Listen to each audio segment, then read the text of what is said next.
미래란 인간이 그쪽을 향해 나아가는 것이라고 흔히들 생각합니다. 하지만 실제로는 미래가 우리를 향해 다가옵니다. 내가 뭔가를 목표로 삼아 나아가는 것이 아니라 저쪽에서 나에게 찾아오는 것입니다.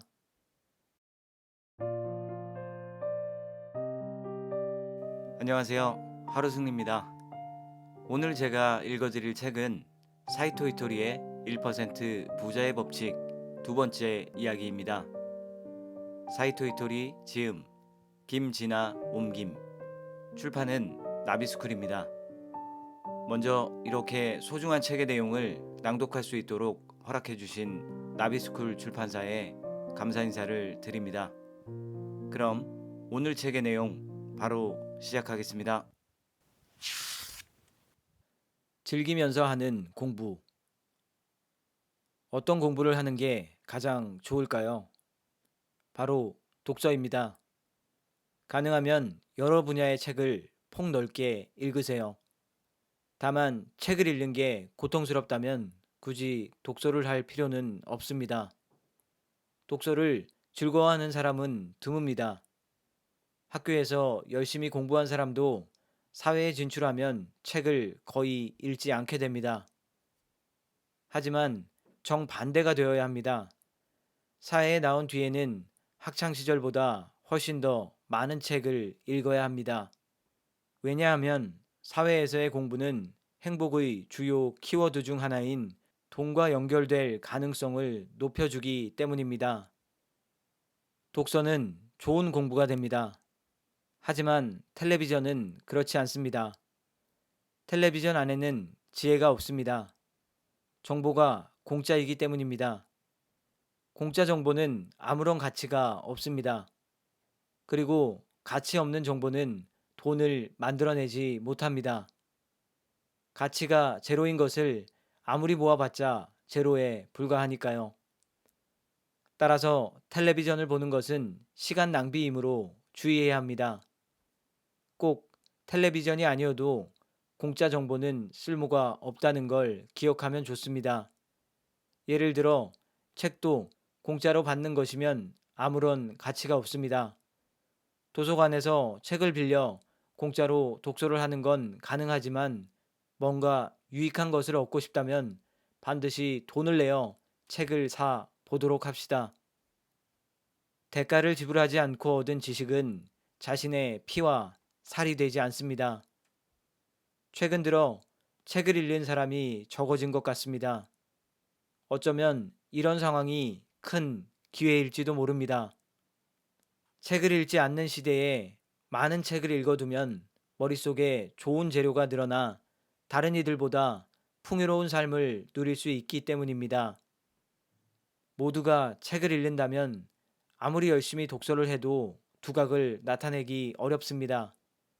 하지만 책을 읽는 사람이 거의 없을 땐 서너 권만 읽어도 금세 표가 납니다. 그런데 책 읽기에 대해 이야기를 나눠보면 부담스럽다는 반응이 대부분입니다. 읽은 내용을 일일이 기억해야 한다는 마음가짐으로 책을 대하기 때문입니다. 이런 사람들은 뭔가 도움이 될 만한 것을 얻기 위해 책을 읽는 경우가 많습니다. 하지만 그런 책 읽기는 오히려 해가 됩니다. 가장 좋은 독서법은 편하게 슬슬 읽어 내려가는 것입니다. 이해하지 못해도 괜찮습니다. 굳이 머리에 쌓아두려 하지 말고 대충 본다는 마음으로 책을 읽으세요. 그러면 오히려 글씨보다 더 많은 것이 보입니다. 힘들겠지만 당장 책을 읽어보세요. 대다수가 독서를 하지 않는 시대에 혼자 책을 읽으면 상당한 격차를 벌릴 수 있을 것입니다. 그렇습니다. 지금이 바로 책을 읽을 절호의 타이밍입니다. 쓰임이 다한 지혜. 세상을 움직이는 중요한 진리 가운데 균형의 법칙이란 것이 있습니다. 우리 앞에 두 사람이 있다고 해 봅시다. 한 사람은 부자로 돈 모으는 법을 잘 압니다. 다른 사람은 판매하는 사원으로 물건 1,000만 원어치 파는 노하우를 갖고 있습니다. 그럼 이제 두 사람은 무엇을 해야 할까요? 바로 가르침입니다. 다른 사람에게 자신이 아는 것을 알려주는 것입니다. 아는 것을 흔쾌히 나누어 준다면 그들은 앞으로도 풍족한 삶을 누릴 수 있습니다. 하지만 혼자 간직한 채 꽁꽁 숨긴다면 언젠가는 반드시 실패하고 맙니다. 부자가 되는 법이나 물건을 파는 노하우는 사실 그들에겐 쓰임이 다한 지혜입니다. 그런 지혜를 움켜쥐고 있다 해도 아무런 쓸모가 없습니다. 쓰임이 다한 지혜는 나누는 게 답입니다. 주변 사람들에게 자신이 아는 것을 지속적으로 알려주세요. 점점 더 행복해지는 자신을 발견하게 될 겁니다. 왜 자신이 아는 것을 다른 이들과 나눠야 할까요? 쓰임이 다한 지혜를 움켜쥐고 있는 건 빈곤한 사람의 욕심과 다르지 않기 때문입니다. 빈곤한 마음을 지니고 살면 반드시 가난해집니다.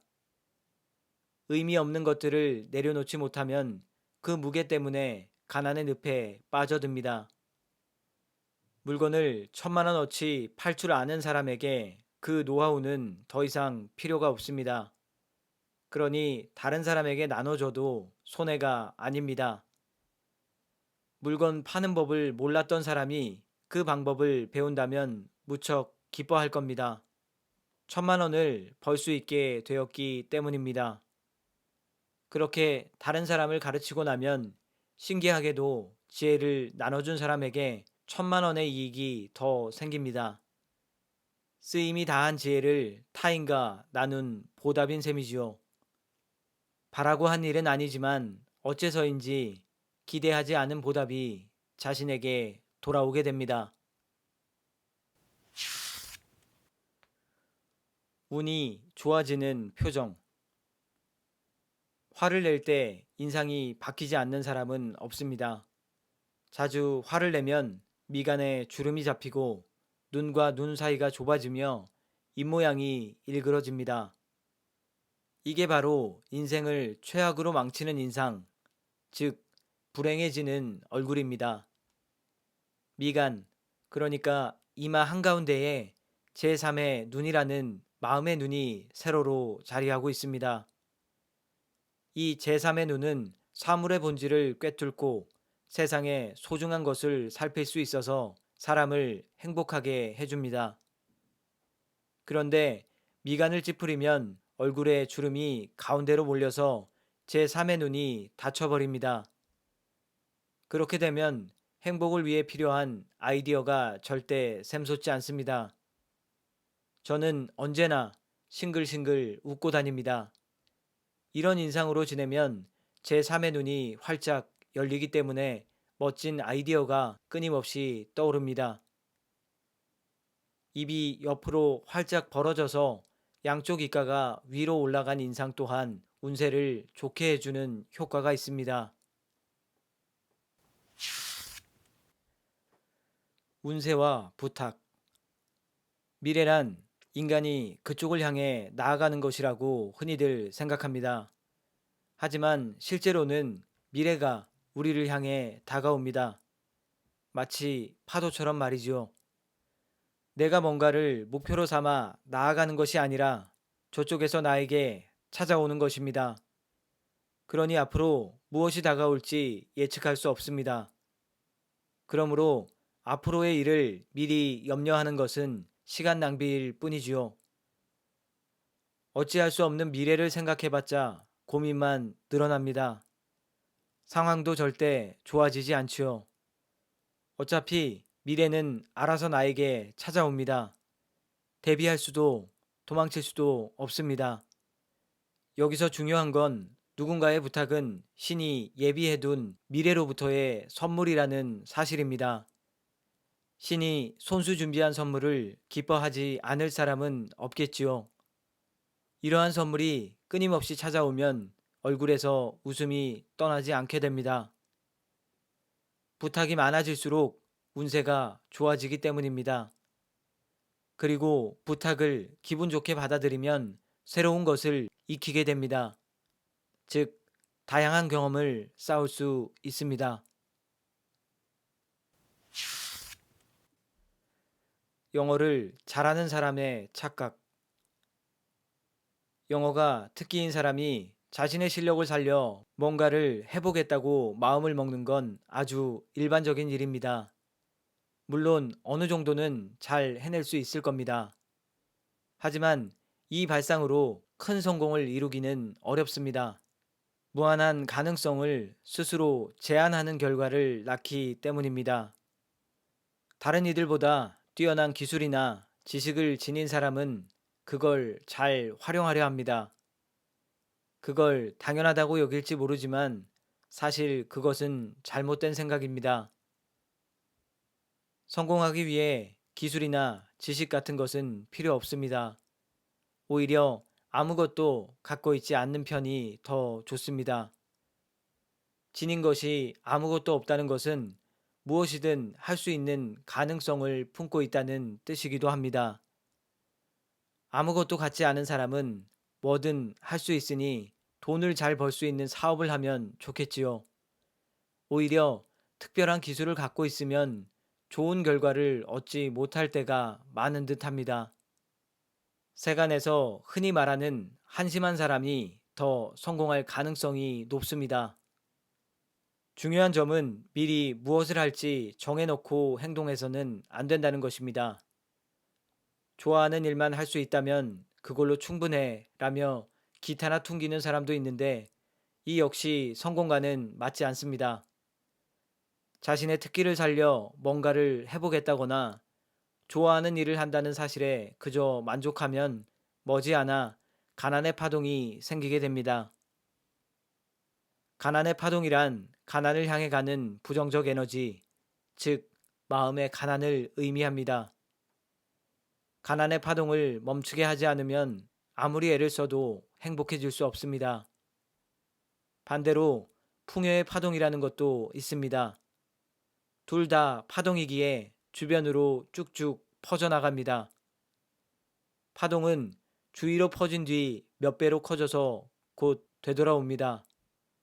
가난의 파동도 풍요의 파동도 처음에 내보냈을 때보다 훨씬 커진 상태로 자신에게 되돌아옵니다. 더구나 가속의 법칙에 의해 속도는 더욱 빨라집니다. 그런데 이 가난의 파동을 내뿜는 사람들은 늘 돈에 대해 험담을 한다는 특징이 있습니다. 세상은 돈이 전부가 아니야. 흔히 듣는 말이지만 이것은 돈에 대한 최고의 악담입니다. 이런 험담도 어지간한 부자가 아니면 할 수 없겠지만 어쨌든 이는 돈 말고도 소중한 게 또 있다는 이야기가 됩니다. 물론 돈보다 중요한 것도 있지만 돈의 마음을 고려해 보면 그런 말은 너무합니다. 돈의 마음에 상처를 주게 되니까요. 여자는 너만 있는 게 아니야. 당신을 좋아하는 이에게 이렇게 말하는 것과 마찬가지입니다. 최고 점수는 78점. 누구나 시험에서 100점 만점을 받고 싶어 합니다. 하지만 복잡한 인간 사회에서 100점을 받기란 거의 불가능합니다. 사실 사람이 하는 모든 일의 최고점은 78점입니다. 이것이 바로 78점의 법칙입니다. 78대 22의 정리, 유태인의 법칙이라고도 불리지요. 누군가가 어떤 일을 최대한 잘 해냈다 하더라도 실제로는 78%밖에 달성하지 못합니다. 항상 22%가 남게 되지요. 하지만 그것으로 충분합니다. 남은 22%는 다음 단계에서 해결하면 되니까요. 이 세상의 모든 일은 개선을 통해 진보합니다. 항상 무언가가 부족하기에 더 나아지려고 노력하기 때문입니다. 그러니 미래는 반드시 밝습니다. 현재보다 나아질 게 분명하니까요. 사람은 항상 22%의 개선점을 남기고 다음 단계로 나아갑니다. 한 가지 개선점을 고치고 나면 22%의 개선점이 또 남기 때문입니다. 그런데 이걸 반복하다 보면 개선해야 할 부분이 점점 작아집니다. 이것이 바로 78%의 법칙입니다. 사람이 하는 일에는 무한히 이어지는 22%의 개선점이 남습니다. 즉, 이 세상에 완벽한 것은 존재하지 않는다는 뜻이지요. 완벽주의자는 뭐든 완벽하게 해내려고 미간에 주름을 잔뜩 잡고 있습니다. 하지만 완벽함이란 불가능하다는 것을 깨달아야 합니다. 이 세상 누구도 완벽한 존재가 아닙니다. 그런데도 완벽주의자는 불가능한 완벽함을 이루려 하니 여러 가지 문제가 발생합니다. 노이로제에 걸리거나 심한 경우 삶을 포기하기도 합니다. 완벽하지 않은 자신을 용서할 수 없는 것이겠죠. 그렇다고 뭐든 대충 하고 편히 살면 되느냐 하면 그건 또 아닙니다. 어떤 일이든 완벽을 기할 마음으로 하지 않으면 78%의 법칙은 작용하지 않습니다. 완벽하려 애를 썼지만 그래도 할 수 없는 부분이 있네. 못 해낸 건 다음에 개선해서 또 완벽을 추구하면 돼. 이렇듯 불완벽주의자는 몇 번을 실패해도 기죽지 않습니다. 오히려 실패하면 기뻐합니다. 이것이 바로 완벽주의자와는 다른 점입니다. 완벽하지 않은 내가 완벽을 목표로 했지만 당연하게 실패했어. 또 다음에 완벽을 추구해보자. 이뿐입니다. 완벽하지 않음을 알고 시작하니까 예상대로 실패하는 자신을 보면 오히려 즐거워할 수 있는 것이죠. 자신이 완벽하지 못하다는 사실을 자각하면 실패해도 기죽을 일이 없습니다. 앞으로 조금씩 나아지면 된다고 긍정적으로 생각하니 마음이 밝아지고 기운이 넘친답니다. 출세만을 추구하는 자신만만한 완벽주의자는 주위 사람들을 정말 피곤하게 만듭니다.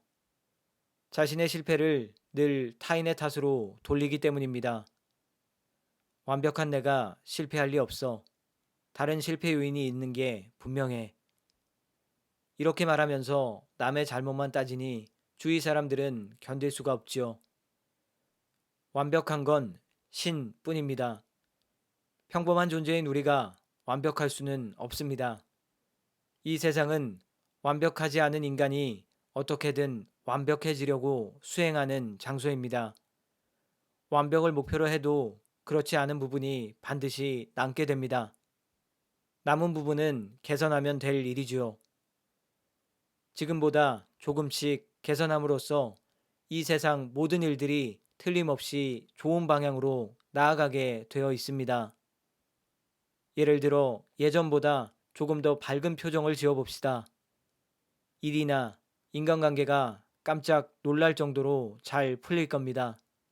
이처럼 뭐든 조금씩 개선하면 나아지는데 이것을 개선의 법칙이라고 부릅니다.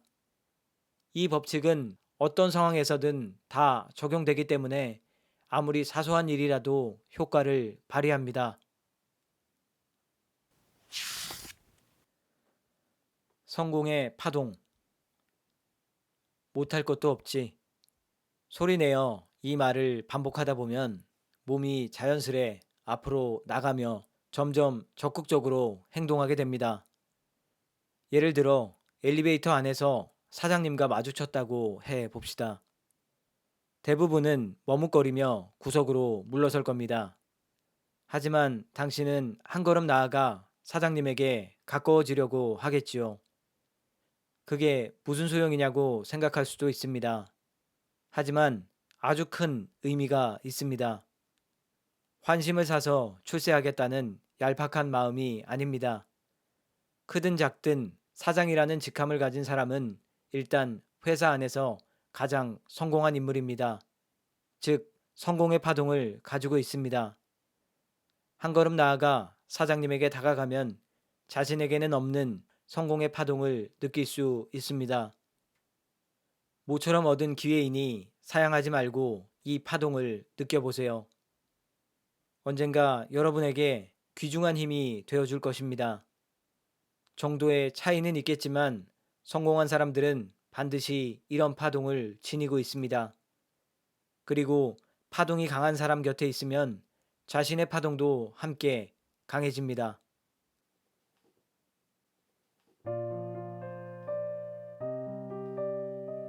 긴 책의 내용 끝까지 들어주셔서 대단히 감사합니다. 오늘 책의 내용이 도움이 되셨다면 꼭 구독과 좋아요, 알림 설정까지 부탁드리고요. 그럼 저는 다음에 더 좋은 책의 내용으로 다시 찾아오겠습니다. 감사합니다.